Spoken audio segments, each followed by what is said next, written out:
Bismillahirrahmanirrahim. Assalamualaikum warahmatullahi wabarakatuh. Alhamdulillahirabbil alamin. Wa bihi nasta'in ala umuri dunya waddin. Sayyidina Maulana Muhammadin wa ala alihi washabihi ajmain, amma ba'du. Selamat pagi teman-teman semua. Semoga kita selalu dalam keadaan sehat dan semoga kita selalu dalam lindungan Allah Subhanahu wa taala. Amin amin ya rabbal alamin. Yang terhormat Bapak Sutrisno MSc selaku dosen pengampu mata kuliah biokimia, dan tak lupa teman-teman kelas pendidikan biologi 4D. Baik, pada pertemuan kali ini izinkanlah saya Sofaibullah untuk menjadi moderator pada kelompok 6. Pada pertemuan kali ini kita akan membahas materi tentang katabolisme asam lemak, mata kuliah biokimia, dosen pengampu Bapak Sutrisno MSc. Pada kesempatan kali ini yang akan menjadi presentator dari kelompok 6 yang beranggotaan yang pertama Khoridatul Bahiyah dengan NIM 200886079. Yang kedua ada Lulu Ani Fauzia dengan NIM 200886081. Dan yang ketiga ada Rusdan Fikri Iliyin dengan NIM 200886089. Dan yang terakhir ada saya Sofa Habibullah dengan NIM 200886090. Adapun materi atau submateri yang akan kita bahas pada pagi hari ini, yang pertama ada digesi dan mobilisasi. Yang kedua ada aktivasi dan transportasi dalam asam lemak. Yang ketiga ada oksidasi asam lemak, dan yang terakhir adalah badan keton. Sebelum kita membahas materi lebih lanjut, di sini saya akan membacakan Unity of Sense. Adapun Unity of Sense atau UAS pada materi kali ini terdapat pada Quran surat Al-Baqarah ayat 193 yang bunyi A'udzu billahi minasyaitonir rajim. Bismillahirrahmanirrahim. Ya ayyuhalladzina amanu kutiba alaikumussyam kama kutiba alal ladzina min qablikum la'allakum tattaqun. Yang artinya, hai orang-orang yang beriman, diwajibkan atas kamu berpuasa sebagaimana diwajibkan atas orang-orang sebelum kamu agar kamu bertakwa. Pada keadaan puasa atau kelaparan, juga pada keadaan di mana terjadi peningkatan kadar asam lemak dan darah, misalnya pada diet tinggi lemak, kegiatan jasmani yang berat tanpa disertai intake yang cukup, produksi keton-keton akan meningkat. Hal yang sama terjadi pada keadaan diabetes mellitus. Bila benda-benda keton dalam darah kadarnya meningkat melebihi 1 mg/% disebut keton. Peningkatan kadar benda-benda keton dalam darah ini pada keadaan normal akan diimbangi dengan bertambahnya proses oksidasi senyawa-senyawa tersebut oleh jaringan ekstrahepatik. Bila produksi semakin bertambah sampai kadar di dalam darah mencapai 70 mg/%, maka kapasitas oksidasi pada jaringan ekstrahepatik tidak dapat ditingkatkan lagi, sehingga peningkatan lebih lanjut produksi senyawa tersebut akan sangat meningkatkan kadar di dalam darah. Baik, materi yang pertama akan disampaikan rekan saya, Saudari Lulu Ani Fauzia. Kepadanya saya persilakan. Di sini saya akan menjelaskan mengenai degradasi dan mobilisasi asam lemak. Baik, sebelum kita membahas materi yang lebih lanjut, alangkah baiknya kita mengetahui apa itu katabolisme lemak. Jadi, berbagai proses biokimia itu berlangsung di dalam tubuh. Proses ini disebut juga metabolisme. Reaksi metabolisme sendiri terbagi menjadi dua jenis, yaitu katabolisme dan anabolisme. Katabolisme adalah proses alami di dalam tubuh untuk menghasilkan energi. Proses ini memungkinkan tubuh untuk bergerak dan menjalani aktivitas sehari-hari. Katabolisme merupakan proses pemecahan molekul-molekul besar dan kompleks menjadi bentuk yang lebih sederhana. Dan salah satunya adalah kalori atau energi. Nah, salah satu dari sumber energi di dalam tubuh kita yaitu lemak. Lalu, kapan lemak dapat dijadikan sebagai sumber energi? yaitu ketika tubuh kekurangan asupan karbohidrat, maka tubuh akan memecah glikogen. Nah, jika glikogen tersebut kurang, maka tubuh akan merespon untuk memecah lemak yang ada di dalam tubuh kita. Namun sebelum digunakan, lemak akan dihidrolisis terlebih dahulu menjadi asam lemak dan gliserol. Selanjutnya saya akan menjelaskan mengenai proses pemecahan lemak, sembari teman-teman dapat melihat pada gambar yang tertera pada slide. Proses pemecahan lemak atau proses pembakaran lemak terjadi di dalam hati atau hepar yang dilakukan oleh enzim lipase yang terdapat pada getah usus dan getah pankreas. Lipid yang kita peroleh sebagai sumber energi utamanya adalah dari lipid netral, yaitu trigliserida atau ester antara gliserol dengan 3 asam lemak. Secara ringkas, hasil dari pencernaan lipid adalah asam lemak dan gliserol. Selain itu, ada juga yang masih berupa monogliserid. Karena larut dalam air, gliserol masuk ke sirkulasi portal atau vena porta menuju hati. Asam-asam lemak rantai pendek juga dapat melalui jalur ini. Sebagian besar asam lemak dan monogliserida karena tidak larut dalam air, maka akan diangkut oleh miselus atau dalam bentuk besar disebut emulsi dan dilepaskan ke dalam sel epitel usus. Di dalam sel ini, asam lemak dan monogliserida segera dibentuk menjadi trigliserida dan berkumpul berbentuk gelembung yang disebut kilimikron. Selanjutnya, kilimikron ditransportasikan melalui pembuluh limfe dan bermuara pada vena cava, sehingga bersatu dengan sirkulasi darah. Kilimikron ini kemudian ditransportasikan menuju hati dan jaringan adiposa. Di dalam sel-sel hati dan jaringan adiposa, kilimikron segera dipecah menjadi asam-asam lemak dan gliserol. Selanjutnya, asam lemak dan gliserol tersebut dibentuk kembali menjadi simpanan trigliserida. Sewaktu-waktu jika kita membutuhkan energi dari lipid, trigliserida dipecah menjadi asam lemak dan gliserol untuk ditransportasikan menuju sel-sel untuk dioksidasi menjadi energi. Proses pemecahan lemak jaringan ini dinamakan lipolisis. Asam lemak tersebut ditransportasikan oleh albumin ke jaringan yang memerlukan dan disebut sebagai asam lemak bebas. Pencernaan lemak yang utama terjadi di dalam usus, karena di dalam mulut dan lambung tidak terdapat enzim lipase yang tidak dapat menghidrolisis lemak. Dalam usus lemak diubah dalam bentuk emulsi, sehingga dengan mudah berhubungan dengan enzim steapsin dalam cairan pankreas. Hasil akhir dari proses pencernaan lipid ialah asam lemak, gliserol, monogliserol, digliserida, serta sisa trigliserida. Pengeluaran cairan pankreas dirangsang oleh hormon sekreatin dan pankreozimin.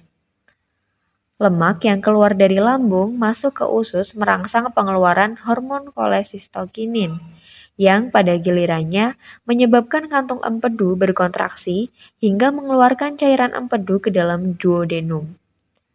Lipid lainnya yang dapat terhidrolisis oleh cairan pankreas antara lain adalah lecitin oleh fosfolipase, fosfatase, dan esterase. Ester kolesterol dan kolesterol esterase dihidrolisis menjadi kolesterol dan asam lemak. Selanjutnya mengenai mobilisasi asam lemak. Proses lipolisis atau degradasi lipid pada jaringan adiposa dikatalisis oleh hormon sensitif lipase yang dikontrol oleh hormon dengan mobilisasi sebagai berikut. Apabila glukosa dalam darah rendah, maka akan memicu pelepasan epinefrin atau glukagon. Kedua hormon tersebut meninggalkan aliran darah dan mengikat molekul reseptor yang ditemui di dalam membran adiposit atau sel lemak. Hal ini menyebabkan adenilat siklase melalui protein G mengubah ATP menjadi CAMP. CAMP kemudian mengaktifkan protein kinase. Protein kinase aktif mengaktifkan triasil gliserolipase melalui fosforilasi. Protein kinase aktif juga mengkatalisis fosforilasi molekul perilipin pada permukaan butiran lemak atau lipid droplet, sehingga triasil gliserolipase dapat mengakses permukaan butiran lemak. Selanjutnya, triasilgliserol diuraikan menjadi asam lemak bebas dan gliserol oleh triasilgliserolipase. Molekul asam lemak yang dihasilkan dilepaskan dari adiposit dan diikat oleh protein serum albumin dalam darah untuk diangkut melalui pembuluh darah menuju miosit atau sel otot jika dibutuhkan. Jumlah asam lemak yang dilepaskan oleh jaringan adiposa ini tergantung pada aktivitas triasilgliserolipase. Hanya asam lemak rantai pendek yang dapat larut dalam air, sementara asam lemak rantai panjang tidak. Oleh karena itu, untuk pengangkutannya, asam lemak rantai panjang diikatkan pada serum albumin. Asam lemak tersebut dilepaskan dari albumin dan masuk ke miosit melalui transport khusus. Di miosit, asam lemak mengalami beta oksidasi yang menghasilkan karbon dioksida dan energi ATP. Demikian penjelasan dari saya. Selanjutnya materi akan disampaikan oleh Saudara Rusdan. Terima kasih saya ucapkan kepada moderator. Materi selanjutnya yaitu aktivasi dan transportasi asam lemak. Aktivasi asam lemak. Asam lemak diaktifkan menjadi bentuk asli KOA oleh tiokinase atau asil KOA sintetase atau tiokinase. Reaksi ini terjadi dalam dua langkah dan membutuhkan ATP, KOA, dan Mg2+. Asam lemak bereaksi dengan ATP membentuk asil adenilat yang kemudian bergabung dengan KOA untuk menghasilkan asil KOA. Dalam proses aktivasi ini dibutuhkan 2 fosfat berenergi tinggi karena ATP akan diubah menjadi pirofosfat atau PPI. Enzim inorganik prefosfatase menghidrolisis PPI menjadi fosfat dan proses ini bersifat irreversible. Aktivasi asam lemak ini umumnya terjadi di retikulum endoplasma, peroksisom, dan membran luar mitokondria. Sebab pada daerah-daerah ditemukan enzim asil KOA sintetase yang berfungsi mengaktifkan asam lemak. Nah, dalam aktivasi asam lemak ada yang harus diperhatikan, yaitu panjang rantai asam lemak yang akan diaktifasikan. Apakah asam lemak tersebut berantai panjang atau medium ataupun berantai pendek. Nah, misal berantai panjang. Nah, berantai panjang itu berarti antara 10 sampai 20 karbon. Sedangkan medium antara 4 sampai 12 karbon ataupun yang berantai pendek kurang dari 4 karbon. Nah, berikut adalah gambar dari proses aktivasi asam lemak. Nah, selanjutnya yaitu transportasi asam lemak. Asil KOA atau asam lemak yang sudah diaktifkan yang berantai panjang tidak dapat menembus membran mitokondria dengan mudah. Nah, oleh karena itu, hasil KOA berantai panjang tersebut akan diubah dulu menjadi asil karnitin oleh karnitin palmitoyl transferase 1 yang ada di sitoplasma agar dapat masuk ke dalam mitokondria. Nah, adapun proses transportasi tersebut dibagi menjadi 4 tahap, yaitu grup asli pada asil KOA ditransfer ke karnitin yang dibantu oleh karnitin asil transferase 1. Pada tahap ini, asil KOA akan diubah menjadi asil karnitin.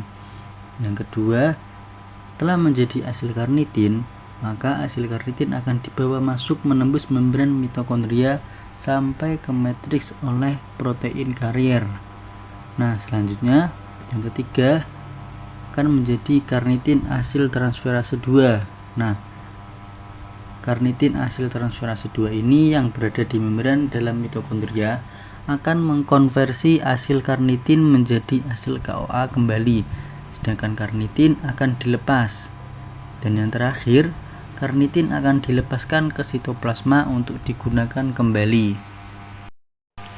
Nah, selanjutnya yaitu gambar dari transportasi asam lemak yang dapat kita lihat pada gambar berikut. Ya, mungkin cukup itu dari saya. Selanjutnya saya kembalikan ke moderator.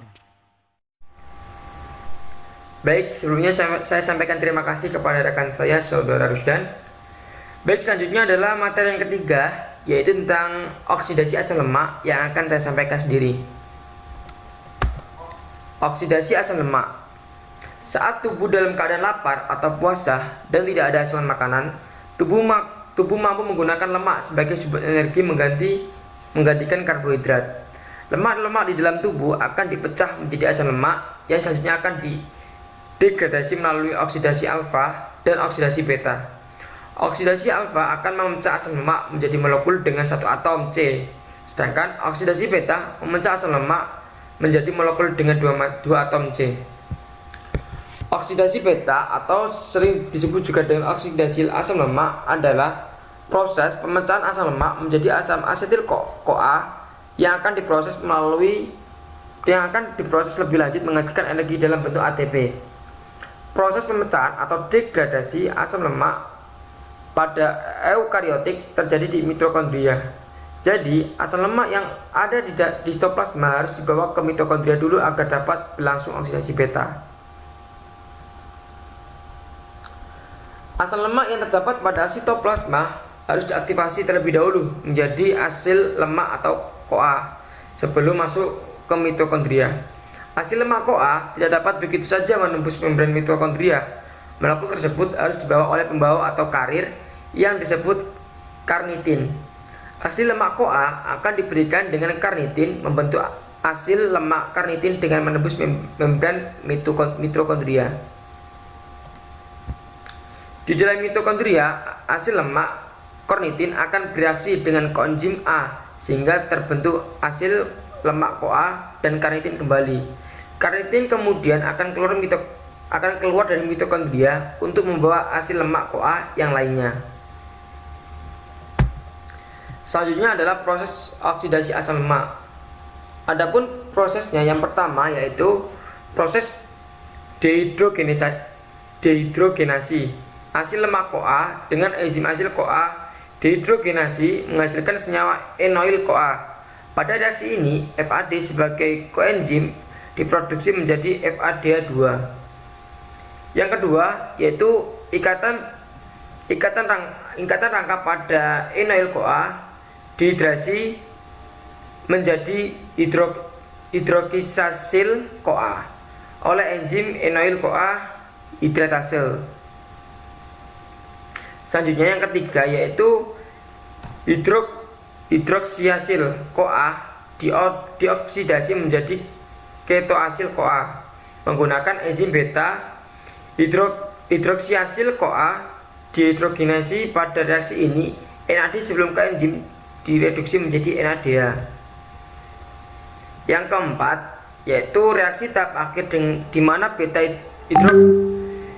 hidroksiasil CoA bereaksi dengan CoA bebas menghasilkan asetil CoA dan sisa asam lemak. Reaksi tersebut karena aktivitas enzim asetil CoA hasil transferase.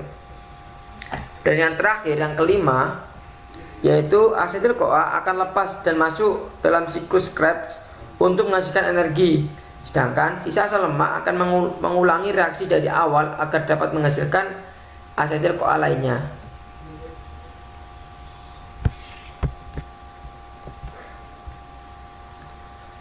Setiap asam lemak akan dipecah setiap 2 atom C sehingga apabila asam palmitat atau 16 atom C akan dipecah menjadi 8 asetil CoA masing-masing 2 atom C.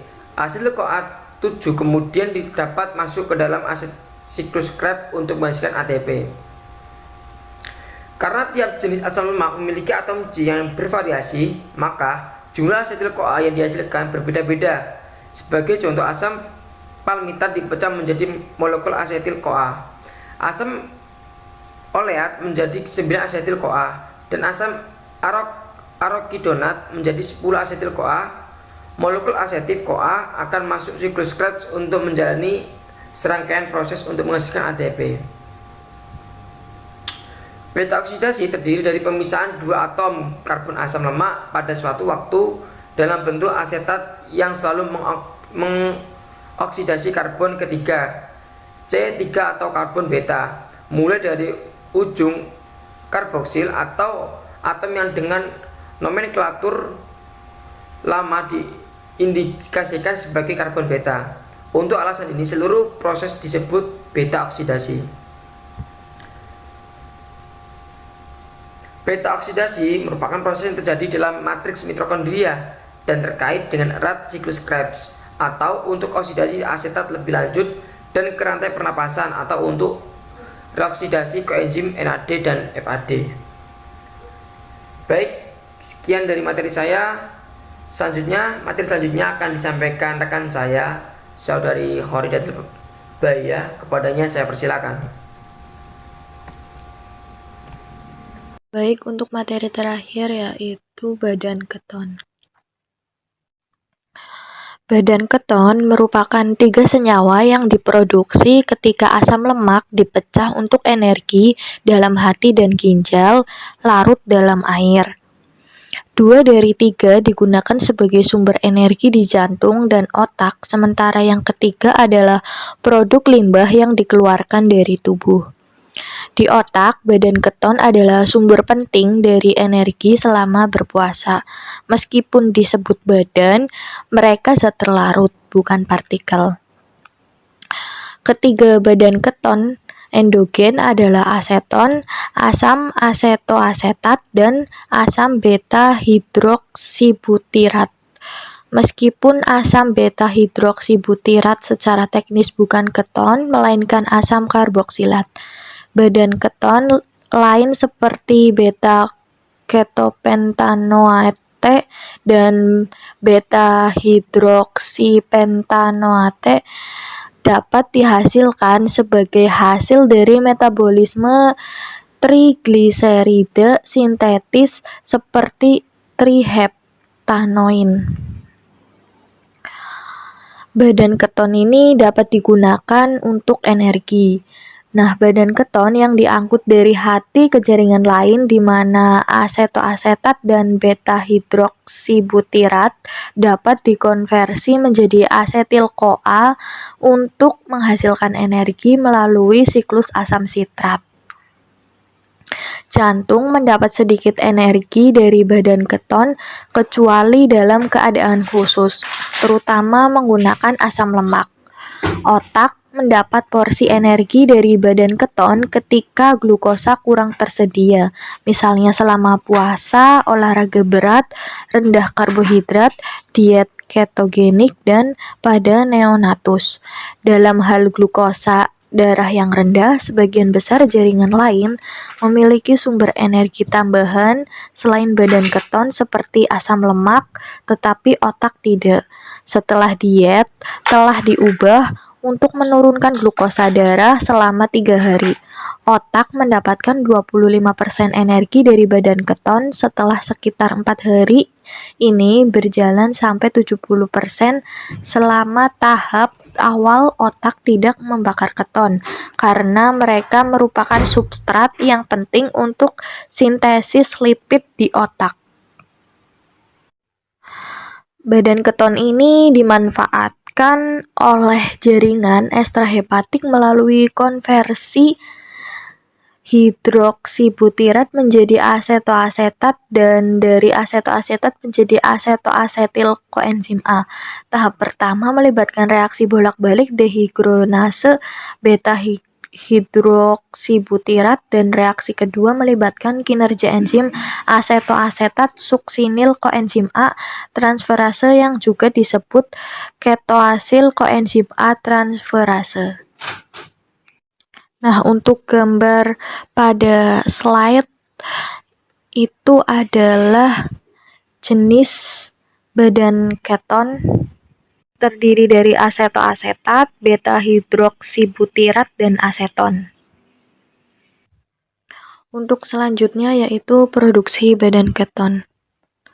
Badan keton diproduksi oleh asetil koenzim A terutama dalam matriks mitokondria hepatosit ketika karbohidrat sangat langka, bahwa energi harus diperoleh dari penghentian asam lemak. Karena tingginya tingkat asetil koenzim A dalam sel, kompleks dehidrogenase pirufat dihambat sedangkan pirufat karboksilase menjadi aktif. Oksaloasetat yang dihasilkan akan lebih memilih masuk ke jalur gluconeogenesis daripada siklus asam sitrat, dan yang terakhir juga dihambat oleh tingkat peningkatan NADH yang dihasilkan dari beta oksidasi asam lemak. Nah, kelebihan dari asetil koenzim A ini tidak dapat digunakan dalam siklus asam sitrat karena itu kelebihan tersebut dialihkan ke ketogenesis. Keadaan yang seperti itu dalam manusia biasanya disebut sebagai keadaan puasa. Dalam keadaan puasa, aseton ini diproduksi oleh dekarboksilasi spontan asetoasetat, yang artinya badan keton ini akan dipecah di 5 jam jika tidak diperlukan untuk energi dan dihapus sebagai limbah. Pemanfaatan untuk penghilangan badan keton tergantung pada faktor kontribusi banyaknya berat badan yang ditemukan di diet ketogenik. Aseton ini tidak dapat dikonversi kembali ke asetil koenzim A sehingga diekskresikan dalam urin atau sebagai konsekuensi dari tekanan uap tinggi yang dihembuskan. Aseton ini bertanggung jawab atas karakteristik bau nafas orang dalam ketoasidosis. Untuk yang selanjutnya yaitu proses pembentukan badan keton. Pembentukan badan keton dominan terjadi di hati atau liver, tetapi produknya didistribusikan ke dalam tubuh melalui pembuluh darah, jantung, otot rangka, dan sel-sel otot pun dapat beradaptasi untuk menggunakan asetoasetat dan beta hidroksibutirat sebagai molekul sumber energi. Oksidasi asam lemak saat kondisi normal pada individu yang sehat, B menghasilkan asetil koenzim A yang kebanyakan akan masuk ke siklus asam sitrat untuk melanjutkan oksidasi. Kondisi yang normal didefinisikan saat degradasi karbohidrat dan asam lemak seimbang di mana karbohidrat menyediakan separuh energi. Pada saat puasa, kelaparan, diabetes mellitus yang tidak diobati atau asupan karbohidrat yang rendah, asetil koenzim A diproduksi melimpah karena pemecahan asam lemak yang berlebihan. Faktor umum yang menyebabkan kondisi tersebut adalah kurangnya karbohidrat atau pemanfaatan karbohidrat terganggu, terutama glukosa. Ketidakseimbangan metabolisme lemak dan karbohidrat mengubah aliran nutrisi dalam berbagai jalur. Ketidaktersediaan karbohidrat menyebabkan asam lemak menjadi sumber energi pilihan untuk jantung, otot rangka, dan hati atau liver. Sel-sel otak tidak dapat memanfaatkan asam lemak untuk energi tetapi membutuhkan sumber energi dari glukosa yang tinggi dan secara terus-menerus sehingga asam lemak harus disintesis melalui gluconeogenesis. Untuk meringkas kondisi seluler saat katabolisme asam lemak dengan beta oksidasi didominasi yang pertama yaitu pemecahan asetil koenzim A dihasilkan dari perombakan asam lemak, kemudian yang kedua jumlah oksaloasetat dikurangi karena molekul tersebut terkuras dari siklus asam sitrat untuk membuat glukosa yang hasilnya melimpah asetil CoA tetapi terganggu untuk masuk ke siklus asam sitrat karena kekurangan oksaloasetat. Kelebihan dari asetil koenzim A ini dialihkan untuk membentuk badan keton. Kemudian reaksi yang pertama ini dikatalisis oleh beta ketotiolase yang merupakan proses terbalik dari beta oksidasi. Pada dua reaksi berturut-turut, 3 molekul asetil koenzim A berkombinasi untuk membentuk beta hidroksi beta metiglutari koenzim A atau HMG koenzim A. Reaksi yang pertama ini dikatalisis oleh beta ketotiolase yang merupakan proses terbalik dari beta oksidasi. asetoasetil koenzim A berkombinasi dengan asetil koenzim A lain dalam suatu reaksi yang dipromosikan oleh enzim HMG koenzim A sintase.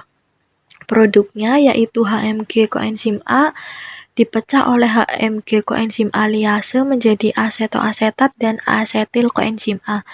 Asetoasetat merupakan produk yang dapat masuk ke dua jalur reaksi, yaitu yang pertama ada dekarboksilasi akan menjadi aseton dan yang kedua reduksi akan menjadi DB-hidroksibutirat.